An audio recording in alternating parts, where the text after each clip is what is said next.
సాధారణంగా సినిమా ఇండస్ట్రీలో ఎవరి అదృష్టం ఎప్పుడు ఎలా మారిపోతుందో చెప్పడం చాలా కష్టం. ఈరోజు ఇండస్ట్రీలోకి అడుగుపెట్టిన వారు రేపు ఉండకపోవచ్చు, లేదా ఊహించని స్టార్ స్టేటస్ని సొంతం చేసుకోవచ్చు.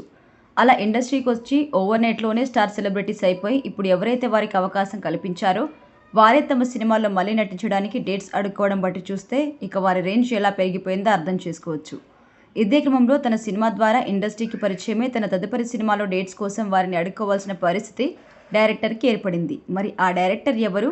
ఓవర్ నైట్లో సెలబ్రిటీ అయిపోయిన స్టార్ ఎవరు అనే విషయం తెలుసుకుందాం. ఆయన ఎవరూ కాదు, ప్రముఖ డైరెక్టర్ అనిల్ రావిపూడి.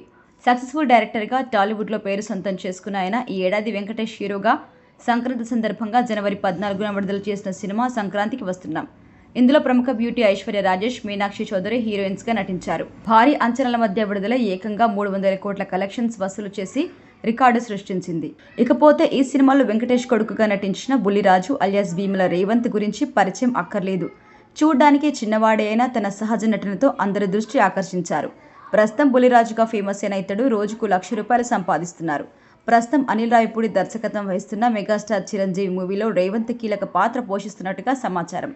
ఇదిలా ఉంటే ప్రస్తుతం అనిల్ రావిపూడి, రోజా జడ్జీలుగా ఉంటున్న డ్రామా జూనియర్స్ సీజన్ 8 షోకి గెస్ట్గా వచ్చారు రేవంత్. ప్రముఖ టీవీ ఛానల్లో ప్రసారమవుతున్న ఈ కార్యక్రమానికి సుధీర్ యాంకర్గా ఉన్నారు. ఈ సందర్భంగా సుధీర్ మాట్లాడుతూ, మీ సినిమాలో మీకు పరిచయం చేసిన పిల్లోడు మీ షోకే గెస్ట్గా వచ్చాడు, మీరు ఎలా ఫీల్ అవుతున్నారు అని అనిల్ రావిపూడిని అడగ్గా, ఓనమాలు నేర్పాలని అనుకున్న కన్నా అనే పాట వేస్తూ బుల్లిరాజును అనిల్ ఎత్తుకునే ప్రయత్నమైతే చేసి విఫలమవుతారు. తర్వాత అనిల్ రావిపూడి మాట్లాడుతూ, నా షోకి గెస్ట్గా రావడం కాదు, నా నెక్స్ట్ సినిమా కోసం డేట్స్ కూడా అడుక్కోవాల్సి వస్తుంది అంటూ సరదాగా అన్నారు. ఇక మరి సార్ నెక్స్ట్ సినిమాకి డేట్స్ ఇచ్చావా అని సుధీర్ అడగ్గా, ఇచ్చాను అంకుల్ అంటూ బుల్లిరాజు ఫన్నీగా సమాధానం ఇచ్చారు. దీన్ని బట్టి చూస్తే బుల్లిరాజుకి ఇండస్ట్రీలో డిమాండ్ ఏ రేంజ్లో ఉందో అర్థం చేసుకోవచ్చు.